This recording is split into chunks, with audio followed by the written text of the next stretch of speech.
하나님 계시의 말씀 히브리서 6장 17절부터 오늘 마지막 절까지 6장을 마무리하도록 하겠습니다. 17절부터 20절까지 봉독해 드리겠습니다. 하나님은 약속을 기업으로 받는 자에게 그 뜻이 변치 아니함을 충분히 나타내시려고 그 일에 맹세로 보증하셨나니, 이는 하나님이 거짓말을 하실 수 없는 이 두 가지 변치 못할 사실을 인하여 앞에 있는 소망을 얻으려고 피하여 가는 우리로 큰 안위를 받게 하려 하심이라. 우리가 이 소망이 있는 것은 영혼의 닷 같아서 튼튼하고 견고하여 휘장 안에 들어가나니, 그리로 앞서가신 예수께서 멜기세덱의 반차를 쫓아 영원히 대제사장이 되어 우리를 위하여 들어가셨느니라. 6장 마지막 절까지 봉독해 드렸습니다. 우리는 지난 시간에 하나님께서 아브라함에게 약속한 것은 맹세로 하신 것이다, 이런 말씀을 하셨어요. 그리고 오늘 17절에는 하나님은 약속을 기업으로 받는 자에게, 즉 아브라함에게 약속을 했는데 그 기업을 받는 자, 곧 결국은 우리가 약속을 기업으로 받는 자들인데, 그 뜻이 변개치 아니함을 충분히 나타내시고 그 일에 맹세로 보증하셨습니다. 하나님은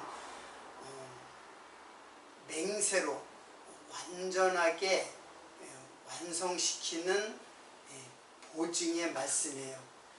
절대로 변하지 않고 반드시 이루어 주시겠다는 하나님의 그 맹세로 하신 약속이에요.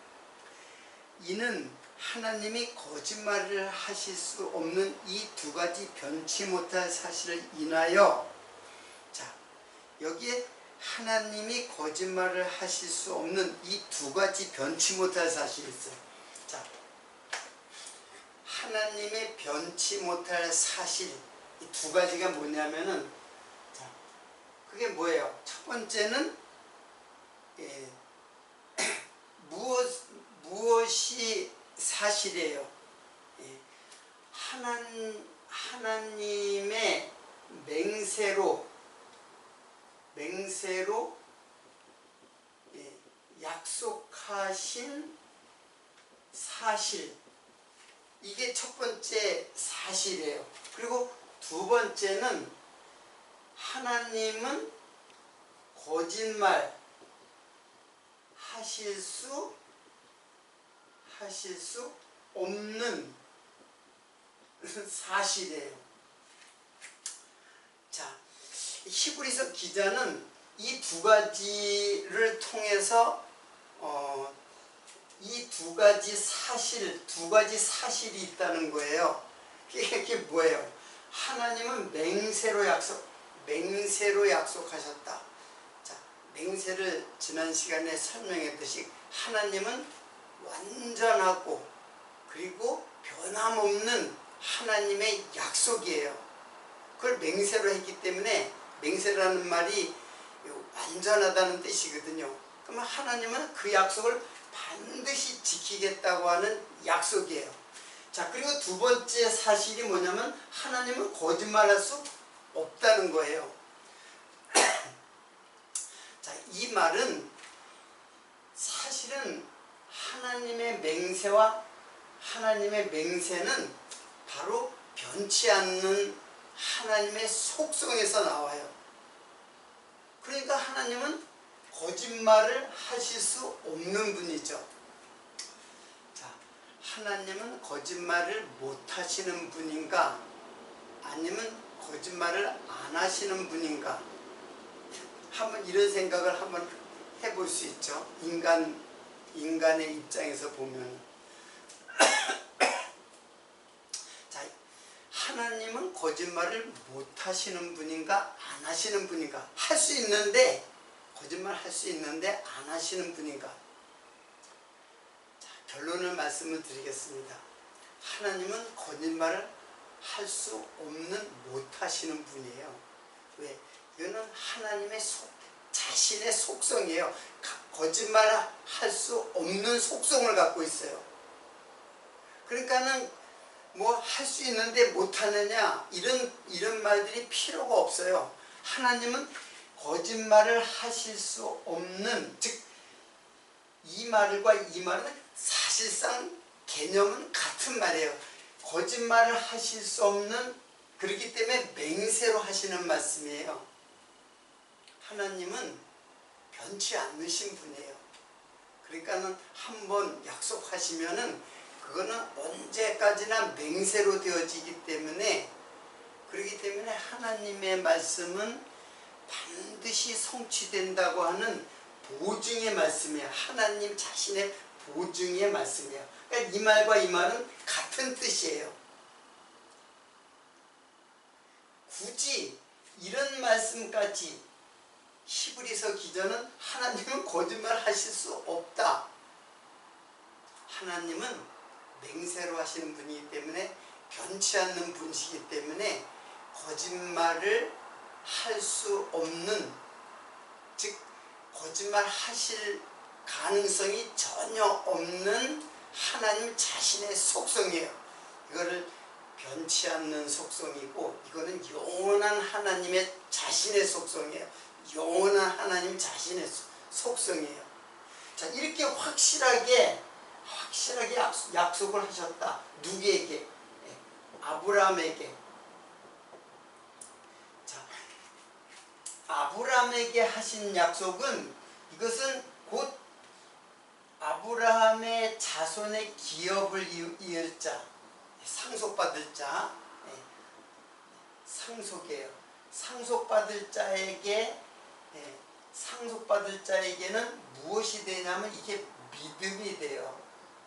이게 이제 소망이 되는 것이에요.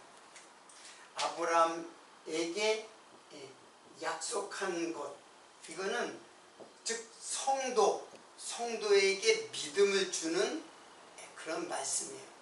자, 그러면 오늘 중요한 거는 도대체 아브라함에게 한 약속이 도대체 무엇인가, 이걸 아는 것이 중요하죠. 자, 그러면 오늘 말씀을 통해서 하나님께서 아브라함에게 약속한 것이 무엇인가? 그거는 창세기 이제 12장부터 이제 아브라함이 등장하는데, 그 다음부터 아브라함의 모든 사건은 하나님의 약속과 연결이 돼 있어요. 즉 하나님의 약속대로 아브라함은 그 약속의 말씀 따라가게 돼 있어요. 성취되게 돼 있는 거죠. 자, 그러면 아브라함에게 한 약속이 도대체 무엇일까 우리들이 한번 살펴보겠습니다. 사실은 아브라함에게 한 약속은, 아브라함의 모든 사건은 하나님의 약속으로 이루어진 사건이에요. 그러니까는 약속들도 많고 그 사건들을 다 살펴봐야 돼요. 지금 제가 창세기를 지금 강론하고 있는데, 이제 노아의 사건이 끝나면은 이제 함, 셋, 야벳을 언급하고, 그리고 셈의 후예 중에서 아브라함의 사건이 나와요. 자, 그때 이제 아브라함의 사건을 우리가 이제 공부를 할 때, 그것이 바로 하나님의 약속으로 되어지는 사건이다라고 이해를 하면은 됩니다. 앞으로 참고해 주시기를 바라고요. 많은 약속들이 있어요. 하나님이 아브라함에 한 약속들은 사실 많아요. 자세하게는 많이 있는데, 크게 제가 세 가지를 이제 여기 기록을 했어요. 자, 하나님이 아브라함에게 너 내가 지시할 땅으로 가라. 갈 때 우르에 살고 있는 우상의 도시에 살고 있었던 아브람, 갑자기 하나님이 이끌어내가지고 내가 지시할 땅으로 가라. 그리고 또 약속하기는 내 자손이 하늘의 별과 같이 많아지겠다. 이제 이런 약속들을 해요. 자, 그러면 여기서 제가 이제 지시할 땅이라고 했죠. 근데 이 지시할 땅이 어떤 땅이냐면 바로 가나안 땅이에요. 이게 이제 하나님이 약속하신 땅이거든요. 그래서 약속의 땅이라고 해요. 하나님이 가나안 땅을 약속해요. 자, 그러면 가나안 땅이라고 하는 거는 사실 땅은 세상이에요. 세상을 말할 뿐 아니라 땅으로 이루어진 인생을 말하는 거예요. 특히 가나안 땅은 약속의 땅이기 때문에 성도를 말하는 거예요. 즉 성도의 마음, 이게 땅은 인생이잖아요. 근데 이 가나안 땅을 약속의 땅으로 만들어서 이걸 누가 침공을 해요? 여호수아가 침노해 들어가죠. 그래서 그 땅을 안식이라고 한 거예요. 이거는 이제 히브리서 한 4장에 나올 거예요. 여호수아에게 안식을 준 땅이에요. 근데 이거는 사실은 안식의 주인 대신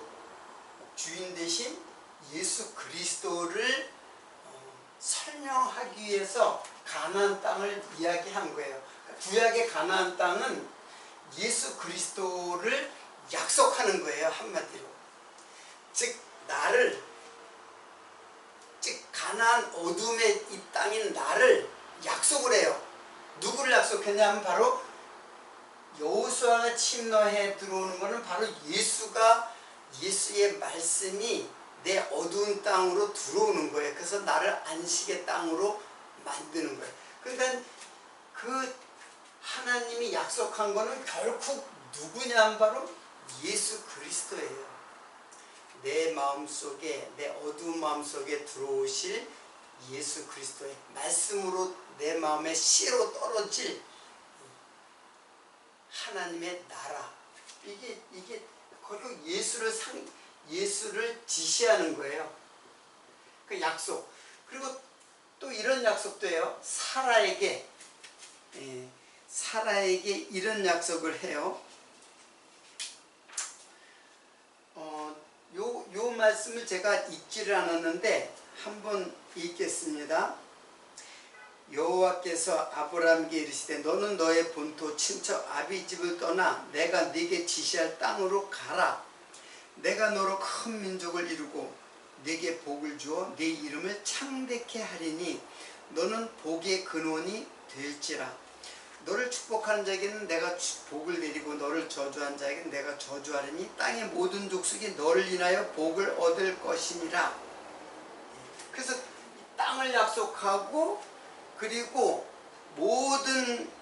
땅의 모든 족속이 너를 인하여, 즉 예수를 인하여 복을 얻을 것이라고 이제 약속한 거예요. 이게 지금 제가 예수 그리스도로 성취될 하나님의 나라예요. 자, 두 번째 약속을 한번 보세요. 하나님이 또 아브라함에게 이르시되 네 아내 사레는 이름을 사레라 하지 말고 사라라고 하라. 내가 그에게 복을 주어 그로 내게 아들을 낳아주게 하며 내가 그에게 복을 주어 그의 열국의 어미가 되게 하리니 민족의 열왕이 그에게서 나리라. 사레를 사라라고 해요. 사라가 이제 열국의 어미라는 뜻이에요. 그러면은 열국이라는 말은 나라가 계승되는 거예요. 나라가 계승돼요. 또 나라로. 그러면 나라가 나라로 계승되는 건 뭐가 계승되냐면 왕이 계승되는 거예요.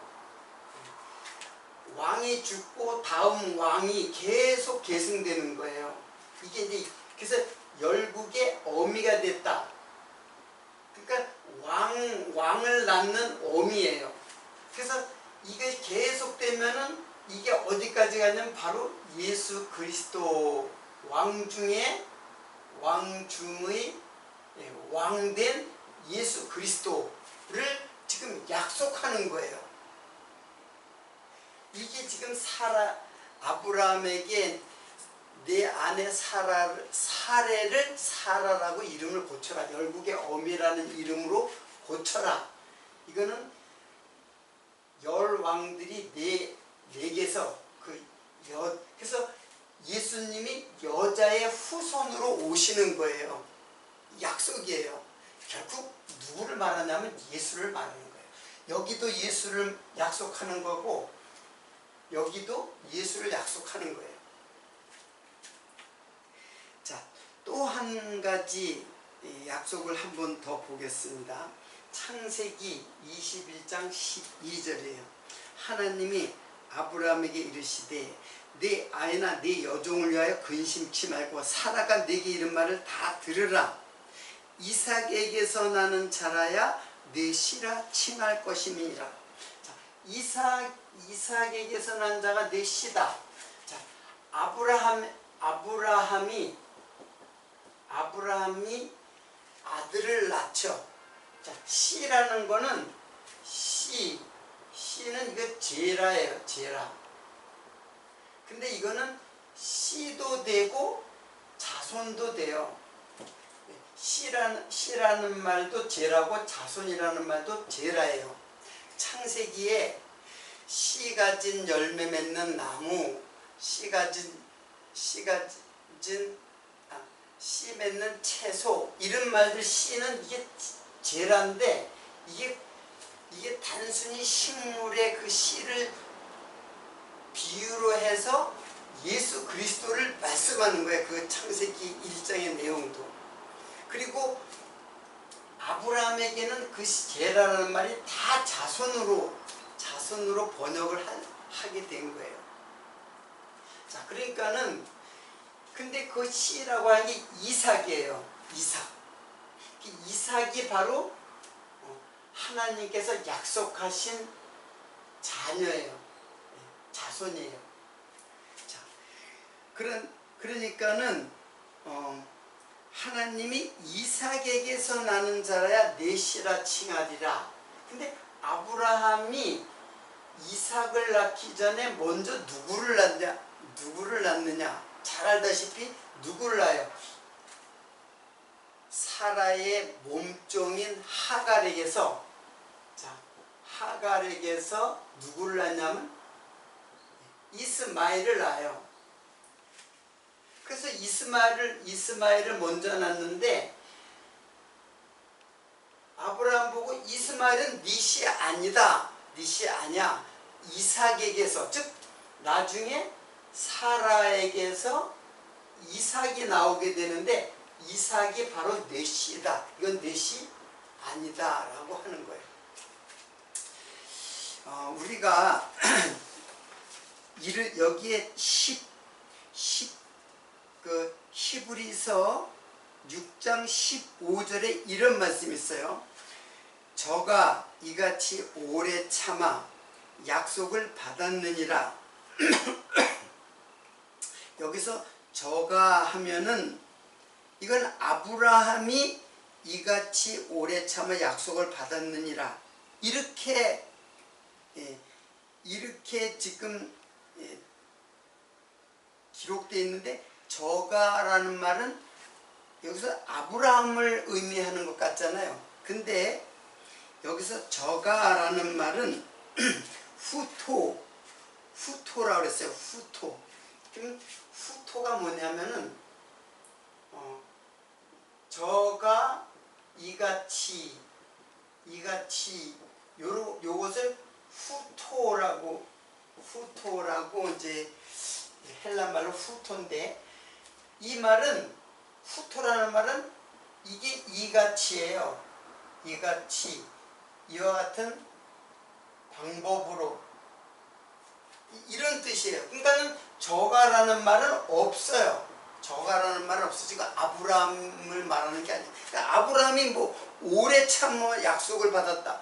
아브라함이 뭐가 오래 참아 약속을 받았어요? 안 그렇잖아요. 참지 못해서 성급하게 하갈을 통해서 이스마엘을 낳았잖아요. 근데 이건 닛이 아니다라는 거예요. 그러니까 여기 저가라는 말은 사실은 없어요. 원문에는 없고 그냥 이같이라고 그랬어요. 그러니까 이 같은 방법으로, 즉 하나님의 약속하신 방법으로 그렇게 된 거예요. 약속하신 방법으로 오래 참은 거예요. 그러니까 아브라함은 사실 참은 것이 아니죠. 그렇잖아요. 아브라함이 참기는 뭘 참았어요? 하나님의 말씀을 듣지 않고 사라에게서 결국 아들이 낳는다고 했는데 기다리지 못해가지고 성급하게 이스마엘을 낳았잖아요. 하갈에게서. 이거는 하나님이 약속하신 자녀가 아니죠. 이삭이라야 내 씨다. 약속한 씨다. 이삭이. 그 이삭이 누구냐면 곧 예수 그리스도를 상징하는 인물이에요. 자, 왜 이삭은 바로 제물 대실 예수 그리스도의 상징 인물이 이삭이에요. 그래서 하나님께 드려지는 거예요. 하나님이 주시고 하나님께 드려질 제물 대실 영원한 제사의 제물이 되시는 예수를 상징하는 인물이 이삭이에요. 그래서 이삭으로 씨로부터 이제 예수가 결국은 이제 오죠. 육체적으로도. 자, 그러니까는 그 이삭 내 씨라 칭한다. 이게 결코 이것도 누구예요? 이것도 예수고 이것도 예수고 다 예수에 대한 약속들이에요. 이게 다. 그 아브라함에게 가장 중요한 약속은 땅하고 자손이잖아요. 그 땅도 예수고 자손도 예수 그리스도예요. 자, 그거를 정확하게 바울은 갈라디아서 3장 16절을 통하여 설명해 주고 있어요. 자, 이 귀절은 제가 많이 인용한 귀절이에요. 자꾸 인용을 해도 아주 중요한 성경을 구약 성경을 잘 이해할 수 있는 중요한 귀절이에요. 3장 16절. 자, 제가 읽어드리겠습니다. 이 약속들은 아브라함과 그 자손에게 말씀하신 것인데 여럿을 가리켜 그 자손들이라 하지 아니하시고 오직 하나를 가리켜 내 자손이라 하였으니 곧 그리스도라. 자, 아브라함이 이제 결국 사라에서 이삭이 나왔는데 그 이삭으로부터 이게 여기에 왕들이거든요. 왕들이 많잖아요. 이스라엘 백성들도 많아요. 자손도 아브라함의 자손도 많아요. 심지어는 이스마엘도 아브라함의 자손이잖아요. 그런데 이삭이라야 내 씨라 칭하게 되고 그 이삭에게서 나온 자손들이 많이 있어요. 그렇지만 여럿을 그 자손들이라 하지 아니하시고 오직 하나를 가리켜 나중에 오실 예수 그리스도 하나를 가리켜 내 자손이라 했으니 곧 그리스도라. 그리스도만이 자손이에요. 유대인들 전체가 다 자손이 아니에요. 자, 이게 유대인 아니에요. 유대인 이스라엘. 이거는 이방인이 되었고 그러니까 지금 육체적 유대인이 하나님의 약속의 자손이 아니에요. 이삭도 마찬가지예요. 이삭의 자손들이 유대인이잖아요. 이거는 상징이에요. 이삭을 상징으로, 즉 제물로 바쳐질 이삭을 상징으로 예수님께서 제물로 바쳐질 것에 대한 약속이에요. 그래서 아브라함의 자손할 때 그 씨, 자손 이게 다 단수예요. 단수로 돼 있어요. 아브라함의 자손이 많이 있는데 왜 단수라고 사용해요? 그 자손 전체를 말하는 게 아니라 육체적으로는 예수가 이삭의 자녀로지만 사실은 하늘로부터 온 자예요. 예수는 요셉의 씨로 온 게 아니라 마리아의 몸을 빌려서 성령으로 잉태된 예수거든. 이는 곧 하나님이에요. 하나님. 그래서 하나님께서 모든 하나님의 약속은 하나님이신 예수님이 성취하시는 사건이에요. 이게 이 사건이에요. 이게 그러니까 하나님이 아브라함에게 한 약속은 결코 하나님이신 예수님께서 이 땅에 오셔가지고 이 모든 모형들을, 이게 다 모형이거든요. 모형들을 성취하시는 그리스도. 그것이 바로 오늘 그 하나님께서 약속하신 것이에요. 자, 그리고 그래서 이 두 가지 변치 못할 사실을 인하여, 그 사실이기 때문에 그 사실로 인해서 앞에 있는 소망을 얻으려고 피하여 가는 우리로 큰 안위를 받게 하려 하심이라. 앞에 가는 소망을 찾으려고. 자, 여기서 소망이라는 말은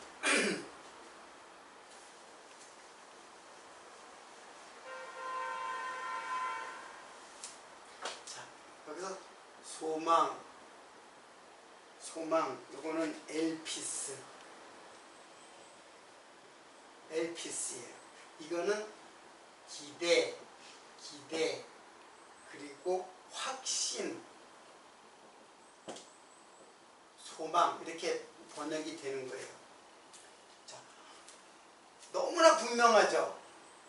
하나님이 확실하게 말씀했기 때문에 우리는 기대가 되죠.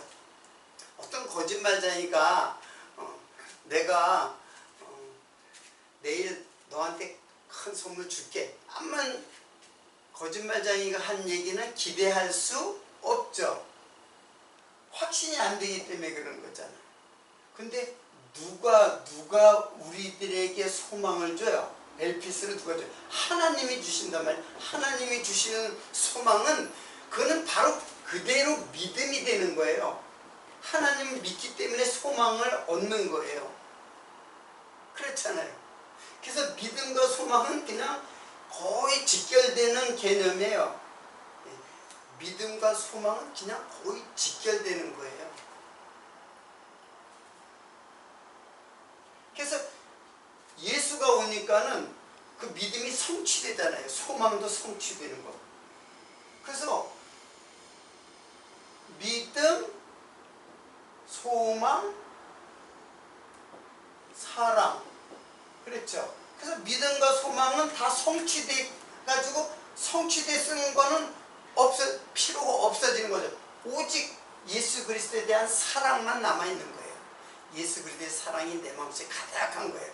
믿음도 소망으로 인해서 얻어진 사랑이기 때문에. 그래서 이거는 항상 우리들의 마음속에 이 땅에 살 때는 이게 항상 같이 있는 거예요. 이게 다 믿음이 있기 때문에 소망이 있는 거, 소망이 있기 때문에 우리가 사랑을 하는 거고, 예수의 사랑이 이루어지는 거고, 그래서 복음이 전파되는 것이고, 이게 살아있을 때는 이렇게 있지만 우리가 하나님의 나라, 이 소망이 이루어지고 믿음이 이루어진 하나님의 나라는 사랑만 있는 거죠. 그래서 그 중에서 제일은 사랑이다, 이제 그렇게 말씀하시는 거예요. 자, 그리고 거기에 뭐라 그랬냐면은 이 소망을 얻으려고 피하여 가는 우리로, 그래서 피하여 가는 이라는 말이 있어요. 자, 피하여 가는, 여기서 피하여 가는 이라는 말이 카탑,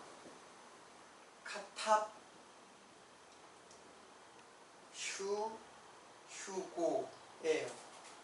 휴고. 카탑은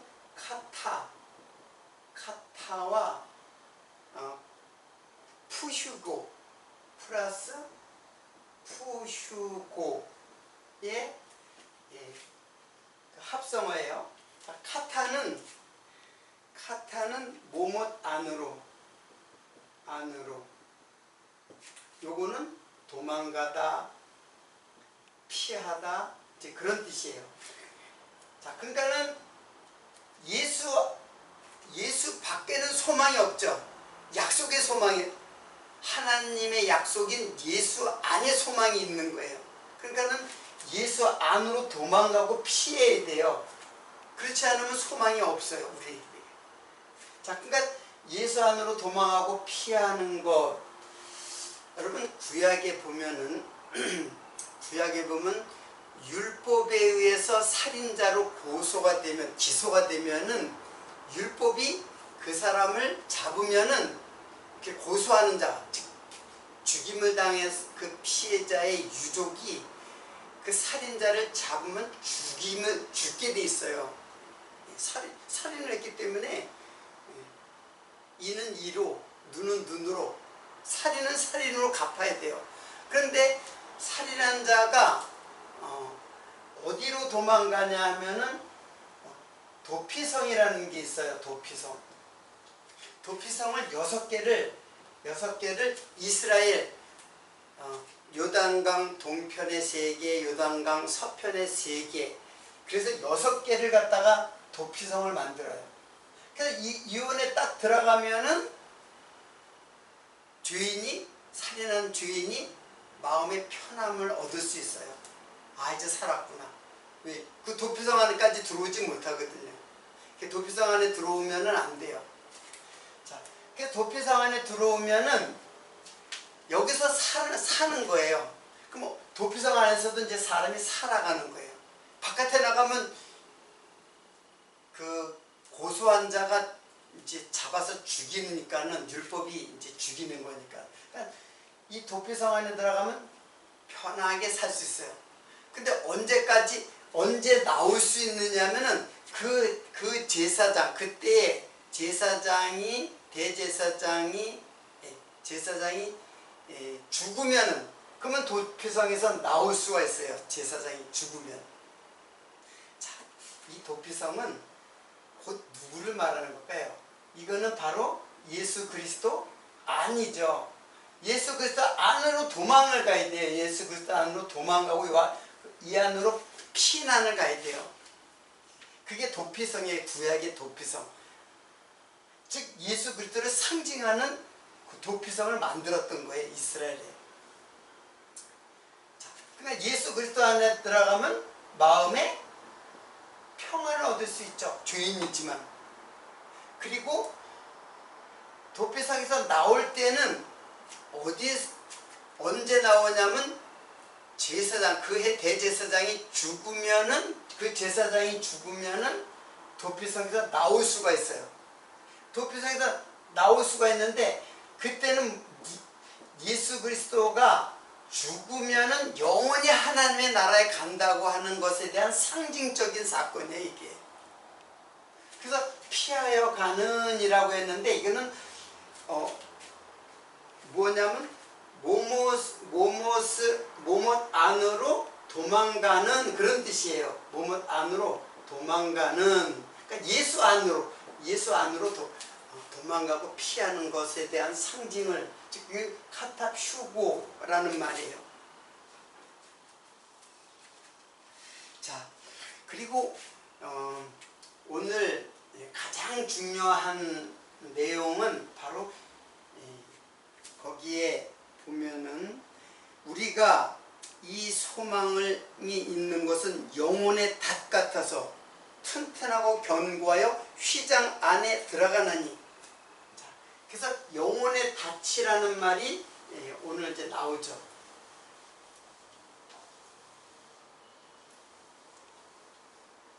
자, 영혼의 닷, 이게 푸시케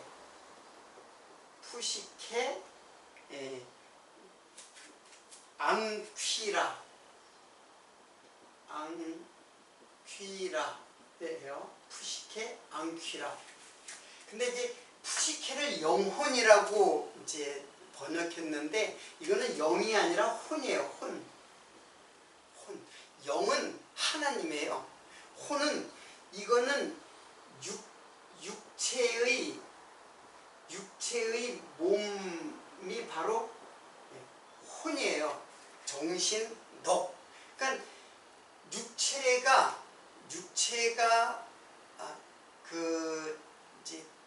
육체도 그냥 단지 그냥 그 살코기가 아니라 혼이 있는 몸이에요. 그래서 살아가는 몸이에요. 살아있는 거예요. 근데 우리가 영혼이라는 말은 그러니까 육체로 사는 동안에 몸을 말하는 거예요. 육체로 살아가는 동안의 몸. 그 몸에 닷 같아서라고 했어요. 닷은 그냥 우리가 배를 정박하는 닷으로 이제 번역이 됐는데 이 닷이라는 말이 이게 물론 이제 닷이라고도 번역되고 이게 희망, 아까 소망 있죠? 희망을 상징하는 말로 사용돼요. 희망을 비유로 말씀할 때 이제 앙키라라는 말을 우리가 사용을 하는 용어예요. 그런데 이 앙키라는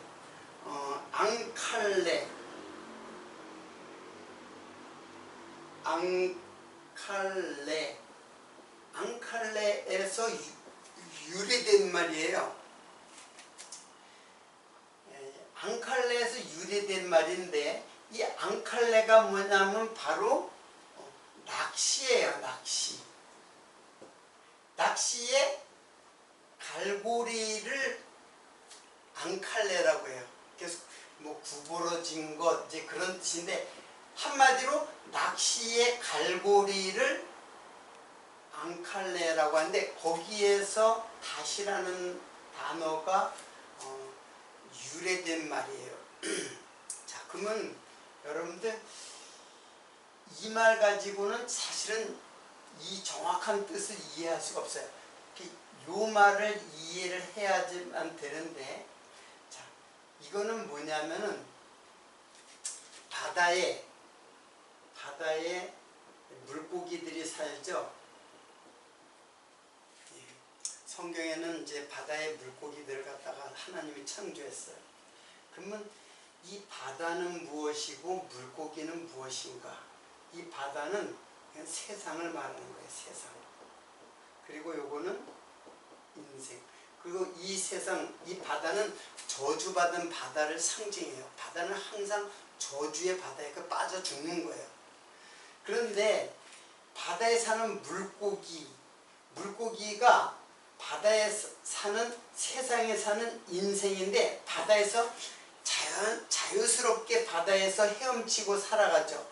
그건 세상에서, 즉 저주받은 세상에서 자유롭게 살아가는 인생을 의미하는 거예요. 그 물고기는 건져 올려져야 돼요.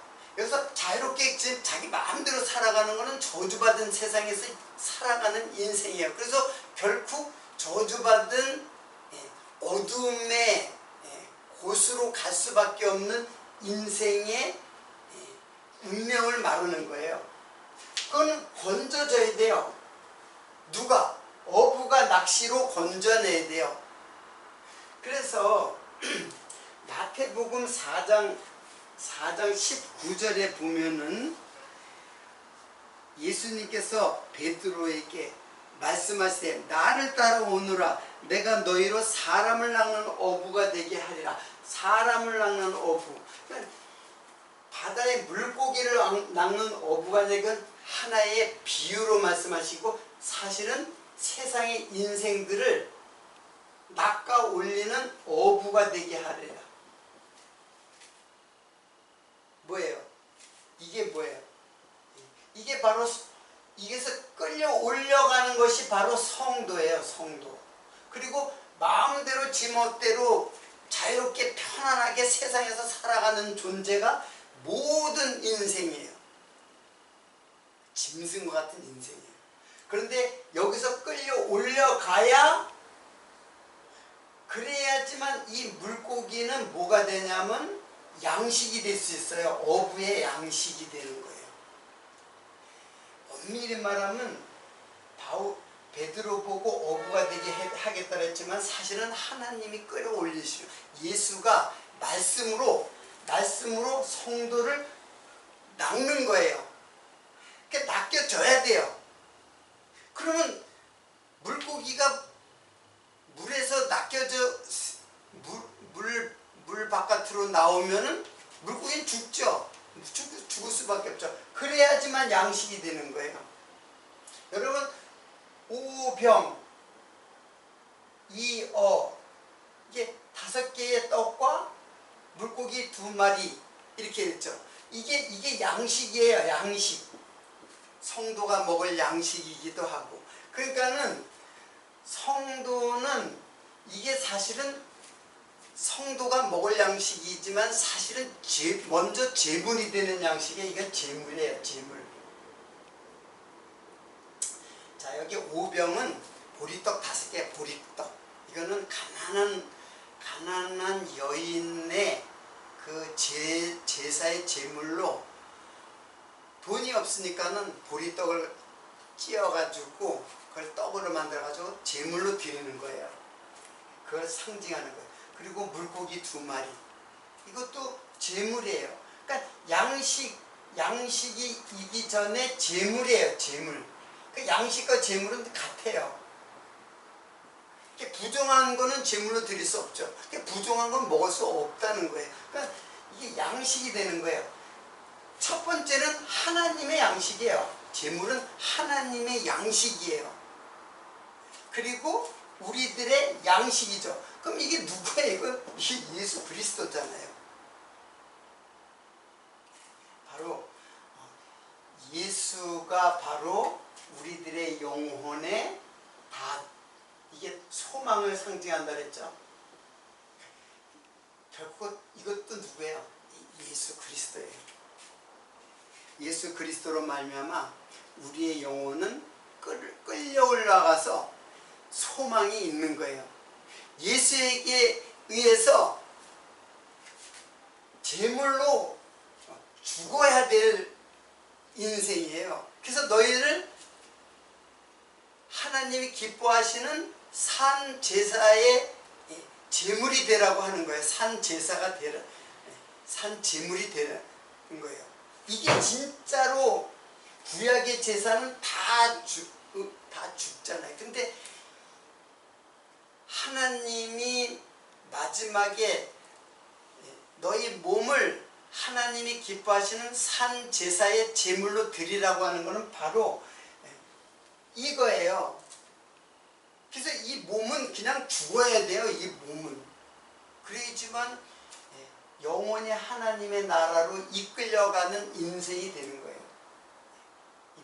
세상에서 좋다고 그냥 자유롭게 편하고 먹고 쉬고 활동하고 세상 좋게 내 영혼아 편히 쉬어라. 근데 예수님께서 그런 말씀하시죠. 야, 내가 오늘 밤 네 영혼을 데려가면 그 영혼은 어떻게 되겠느냐. 그런 내용이 복음서에 나오잖아요. 이 세상에서 편하게 그냥 경제활동하고 먹고 자고 쉬고, 물고기가 자유롭게 이 세상을 돌아다니는 것하고 똑같은 거예요. 모든 세상의 인생. 근데 이 세상이 어때요? 이 바다, 이게 바로 저주받은 바다거든요. 흑암의 기품이란 말이에요. 이게 바다가 흑암의 기품을 상징하는, 흑암의 기품은 뭐예요? 그 바로 지옥이에요. 그곳이. 그래서 세상에서 그냥 편하게 룰루랄라 살고 있다가 나중에 영원히 어두운 곳으로 심판받아야 할 인생, 빨리 열로 낚여있죠. 예수에게 낚여있죠. 말씀으로 낚여져야 돼요. 말씀으로 낚여져서 하늘의 소망을 가져야, 그래야지만 우리들이 소망이 있고, 그 믿음 따라서 예수님 따라서 영원히 하나님의 나라로 입성할 우리들의 영혼을 지금 영혼의 닻이라고 하는 말씀으로 지금 설명하고 있습니다. 그래서 우리가 이 소망이 있는 것은 영혼의 닻 가서 튼튼하고 견고하여 휘장 안에 들어가나니. 그래서 여기서 걸려놓는 것이 바로 예수가 휘장 안에 들어가는 거예요. 휘장 안에 들어간다는 건 죽으러 간다는 얘기예요. 요것도 지금 이제 다음 시간에 설명해야 되겠어요. 시간이 없어서. 휘장 안에 들어가시는. 그런데 휘장 안에 들어가는 거는 대제사장이 1년에 한 번 들어가잖아요. 1년에 한 번 들어가는 대제사장인데 이거는 인간 대제사장. 그거는 아론의 반차. 아론의 반차는 인간 제사장이에요. 그런데 오늘 누가 소개되냐면은 멜기세덱의 반차. 이거는 하늘 제사장, 땅의 제사장이 아니라 하늘 제사장은 멜기세덱의 반차를 쫓아서 예수께서 들어가신다고 하는 내용이 오늘 6장 마지막 절까지 이렇게 나오고 있습니다. 7장은 바로 그 멜기세덱은 도대체 누구냐? 멜기세덱으로 반차로 오시는 예수 그리스도, 그 멜기세덱 반차를 이해를 해야죠. 그것이 다음 시간에 공부할 7장의 내용입니다. 오늘은 6장까지 모두 마치고 7장 다음 시간에 멜기세덱의 반차로 오시는 예수님을 또 공부를 함으로써 우리의 소망의 닻이 무엇인가를 분명하게 깨닫고 그 믿음으로 여러분들은 이 세상에서 늘 유혹 가운데서 승리하는 여러분 되시기를 바라면서 오늘 말씀 마치도록 하겠습니다.